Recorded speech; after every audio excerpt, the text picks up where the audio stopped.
country in South Africa, and also the various other countries that are watching this program, particularly in the SADC region on Channel 404 on DSTV. Yes, this is the latest in the series of New Age Business Briefings brought to you by the SABC, and today very kindly sponsored by Transnet. And we're talking today about industrialization, about supplier development, and I guess this is one of the key things that we need to be looking at and doing in South Africa if we need to grow our economy and develop the country. You know, people keep talking about this is Africa's time and this is the age for the continent to take its place. Well, that can't happen if we don't do some of the things that a lot of the industrialized nations have already been able to do. So supplier development really is one of the keys into that equation. And today we'll see the launch of an organization called the Industrialization Supplier Development Association. What is this, you may ask? Well, we're going to unpack that, and what difference is it going to make? How is it going to change the game, as it were, for suppliers, and particularly as they engage with their state-owned enterprises. To help us with this conversation, as you heard from Leanne, we have a couple of guests, and one that we've seen a few times on the program. It's always a pleasure to welcome him here, is the Minister of Public Enterprises, Mr. Malusi Gigaba. Thank you very much for joining us, and welcome back to the program. Thank you very much for the opportunity. And next to you, to give us a Japanese perspective, is His Excellency, the Ambassador for Japan in South Africa, Yutaka Yoshizawa. Konnichiwa, Yusuko Yoshizawa-san. Welcome. Well, Thank good morning. you. Thank you for the opportunity. Okay. And next to you is Tim Schweikert, who's the President and CEO of GE South Africa, another company that's doing things already in terms of supply development, skills development, and that kind of thing. And we're going to get your experiences on the program as well. Thank you very much for joining us, and welcome. Good morning. Thank you. All right. Okay. Well, let's start this conversation then, Minister. The Industrialization Supplier Development Association launches today. But I know that this is a conversation that you've had with industry quite a while ago already. Why? You know, I'm quite excited that today is the culmination of many months of hard work, particularly by the state-owned companies and the departmental staff who've worked very hard to put together, working with industry, this association. You see, the South African economy needs to transform, and it must transform at two levels. The first level, obviously, is at the level of the structure of the economy. We must diversify the South African economy and reduce our reliance on minerals extraction and exports. Secondly, we must transform the economy and diversify it in order to boost our current account, because we cannot rely on the importation of equipment for our infrastructure build program.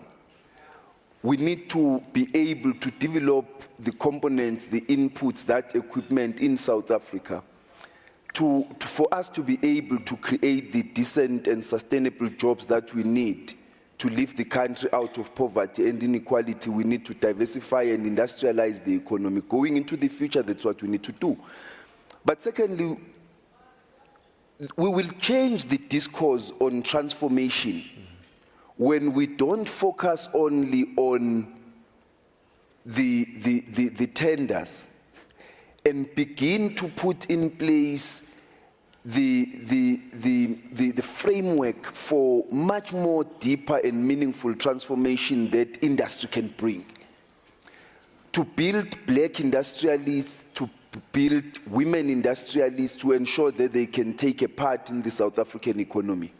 That's what we're trying to do. That's what the Supplier Development Association must assist South Africa to achieve, so that with all the procurement and the procurement spend of state-owned companies, not only those in our portfolio, but even broader, we are able to, as the President has directed us, that 75% of the goods and services that are procured by government and state-owned companies must be procured locally. so that we're able to fulfill that objective and industrialize the South African economy, the Supplier Development Association will assist us to achieve those goals. Not on itself, all of us will have to play a part, other state-owned companies, government departments, the private sector, but I guess that's the topic we'll be discussing throughout this program. All right, okay, indeed, we'll certainly unpack that. And as I said, we have representatives of the board itself who will be able to give us a little bit more detail. Ambassador, I'm always curious about Japan. A small country in terms of landmass, but somehow you're a world power. And, you know, I look at your steel industry. You don't have any steel, and yet you're a massive steel, you have a massive steel industry that's world-renowned. And I'm just wondering what lessons we can learn from Japan, and also what is it that your country is doing in South Africa, specifically around what we're discussing today? Japan is committed to the development of Africa. In particular, Japan is committed to support the industrialization of South Africa. Currently, around 150 Japanese companies are active in South Africa in such areas as mining, including mining beneficiation, manufacturing, and of course infrastructure building. They are contributing to South Africa through job creation, skill development, human resources development. Japanese government, for its part, has got many programs to support human resources development, skill development, as well as supplier development. As part of the program which we committed at the time of TICAD, Tokyo International Conference for African Development, which took place June last year, some of which I hope I can share with you later. Okay, thank you very much indeed for your opening thoughts there. Tim Schweikert, President and CEO of GE South Africa, huge multinational, presence all over the world. So you've seen industrialization processes take place. Africa's on the map now, and I'm just wondering what companies such as yours can do to help the industrialization process in this country. What sort of things are you involved in, for example?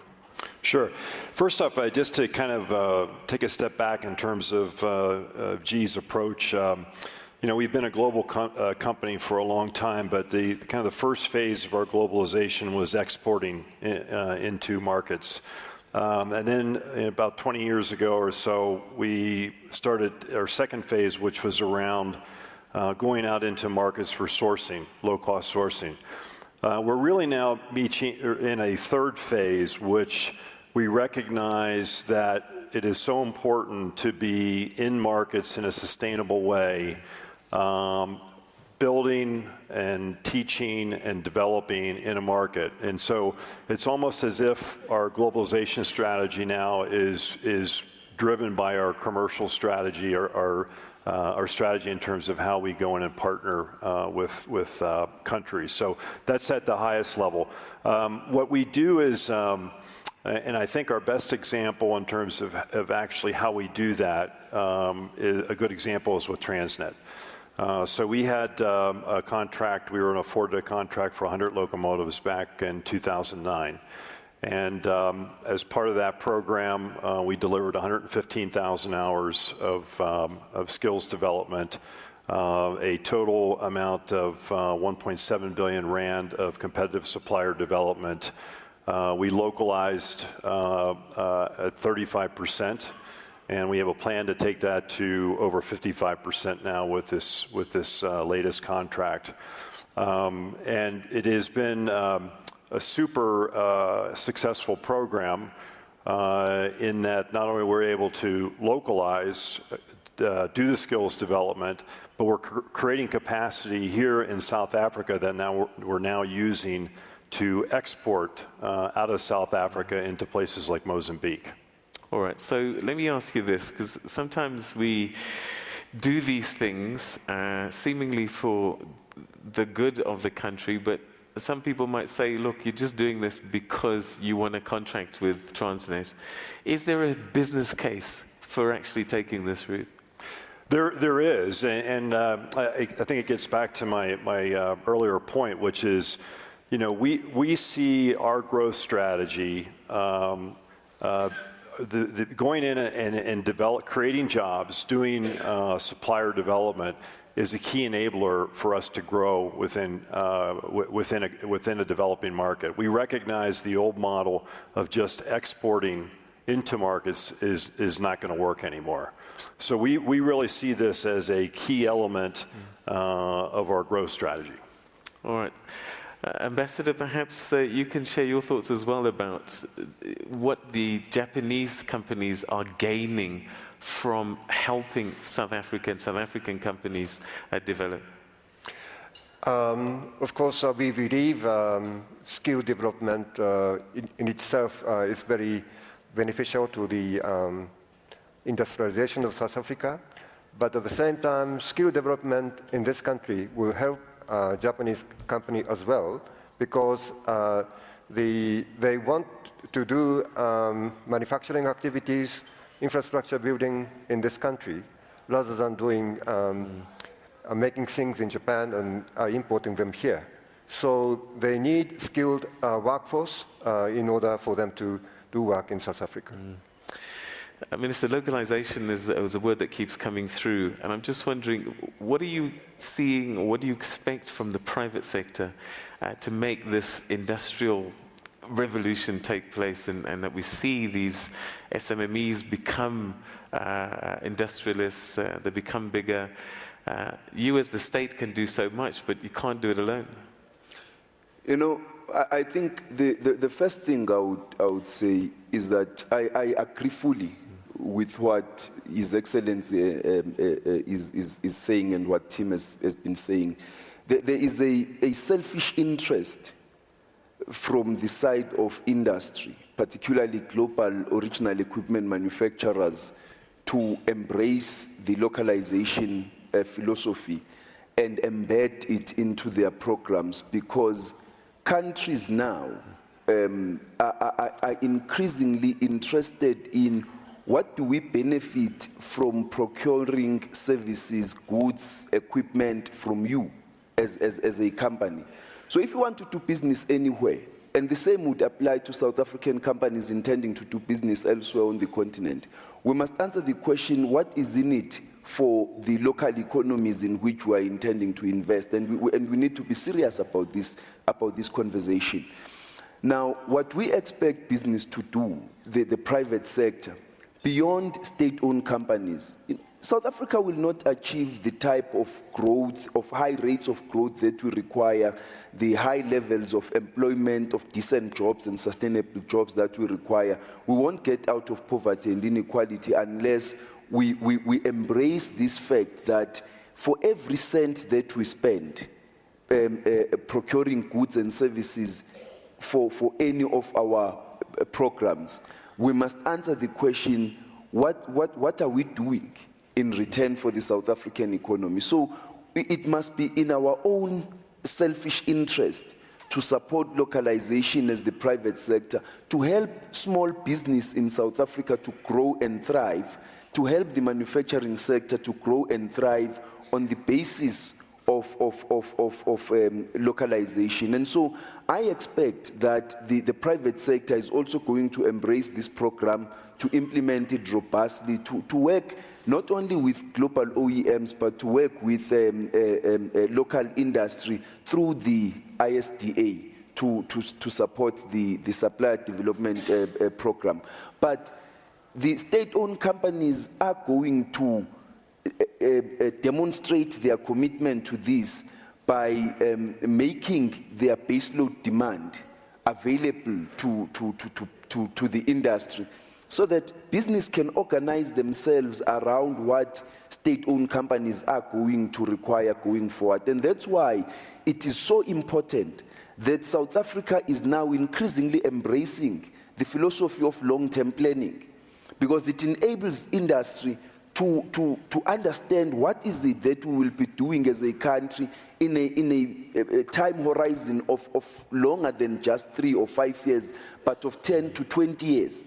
And then to organize themselves to be able to supply and respond to the demands that are going to be generated by those investment programs. All right, okay. So we've got some opening thoughts from our panelists here about why it's important that this association, the ISDSA, has been launched and what it will do. But we will continue to unpack that, get more detail. In fact, I'd like to hear from some of the board members after the break, and also from you as well.